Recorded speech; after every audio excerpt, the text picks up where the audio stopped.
So here we have an old harmonic balancer. And this came off of a 5SFE Toyota engine, so also known as a 2.2 liter, in case anyone's wondering on that.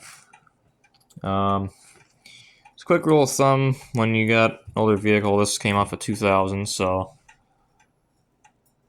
that's going to have its factory one, so it's going to be covered in rust, and the rubber is going to be dry rot on the ring here. So this is actually, so you got a serpentine and the other one here, which this runs your power steering pump on the 5SFEs, the center one, and then the outer one's your serpentine that runs your alternator and trying to remember what else, and the AC compressor. So, but basically, to pull these off, I do believe that is I want to say that's an 8 by 125 thread. I know the harmonic balancer kit I got came with, I want to say those are the ones I used to get this off. So keep that in mind. I'm about 90% sure that's the thread on those, but your average harmonic balancer kit or polar kit will come with the bolts. You just got to figure out which ones they are, but I'm pretty sure it's like the 8 by 125, I do believe is what they were. And so just your average run-of-the-mill 4-slot, the ones that look like a Y with the extra little thing in the middle there, will work with these. As far as reinstalling a new one, which obviously if you got an older one you want to replace it because you know that they're going to be basically compromised with oil and salt, road grime, and if you have a coolant leak or anything like that that gets on there, you're going to be, it's just going to be compromised. And also when you, especially if you got a new one, I'm going to kind of turn this a little bit. So you got your Woodruff key, your alignment key, but it's basically a Woodruff key on the crankshaft. You want to make sure that that notch, wherever that's lined up, that your timing mark, usually if you get a new one and it's a good reputable brand and a new one, it'll actually, the timing marks will line up perfectly with this little notch right here usually. You don't have to worry about that. But you also want to check on your timing cover that that's also aligned properly, that you don't end up potentially compromising your engine immediately after reassembly. And obviously, of course, you want to run through all the steps to make sure you get your timing proper as well. There's some other videos on YouTube on how to time that particular engine. So you want to make sure that you get everything timed properly. You want to make sure you get this guy replaced, especially if it's the factory one.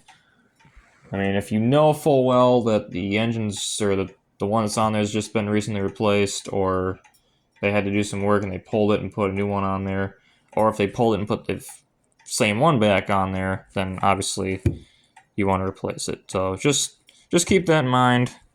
Make sure if you have to pull this for any reason and it's a factory one, and especially if you're working with a car that old, just cheap insurance replace, because once this goes, that's basically it. Especially once this ring goes, this rubber ring on the outside edge here goes, you're pretty much done. It's gonna just self-destruct at that point.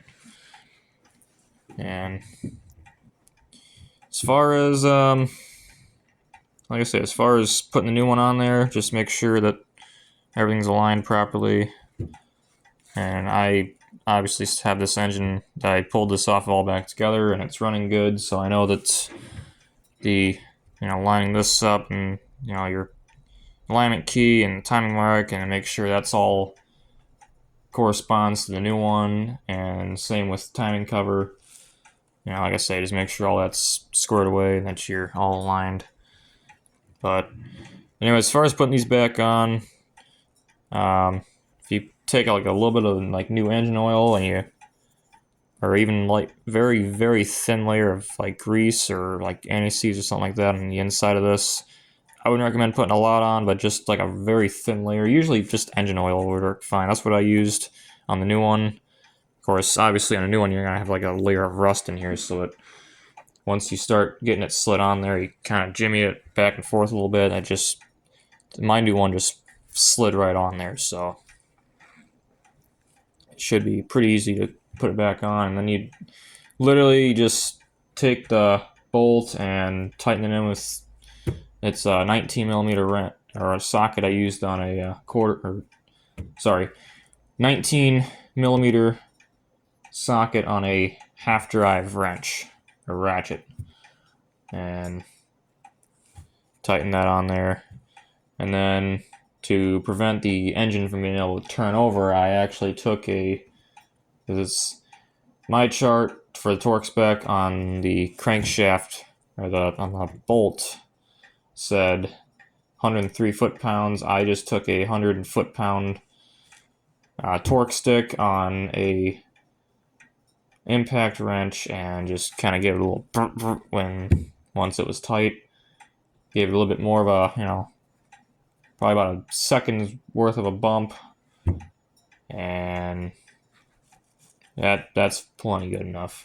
And I know some people are going to ridicule and say, oh, you should always have it to the exact torque. Well, 3 foot-pounds is, when you already have it at 100, really is not going to make a dang bit of difference. I mean, I know I'm kind of a stickler for having things exact myself, so I know where you're coming from, but again, there's really no way you can hold that engine still and put a torque wrench. In fact, trying to get a torque wrench in there on that kind of an angle, I'd have to have like 20 extensions or a couple of real long ones in there to get it, and then putting something around the harmonic balancer or something to lock down the engine to keep it from being able to spin while putting that kind of torque on it is just about impossible. So I'll just settle for the 100 foot-pounds with the impact wrench and call it a day. And I mean, I've run this car a good bit of the way. I've already probably put about 50 more miles on it back together and had no issues. So I mean, you take it or leave it, the advice there, but I'm going to say if you do it that way, you're going to be just fine.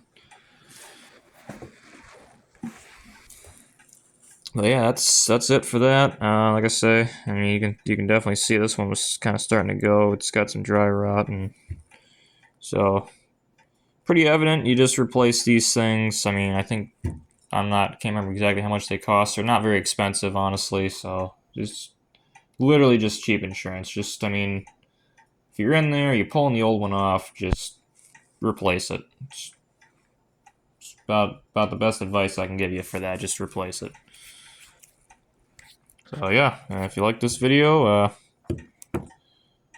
feel free to give it a like and subscribe to the channel. We're gonna have some more stuff coming up, engine stuff, clocks, even probably steam engine related, just whatever we decide to end up putting up there. So stay tuned and see you next time.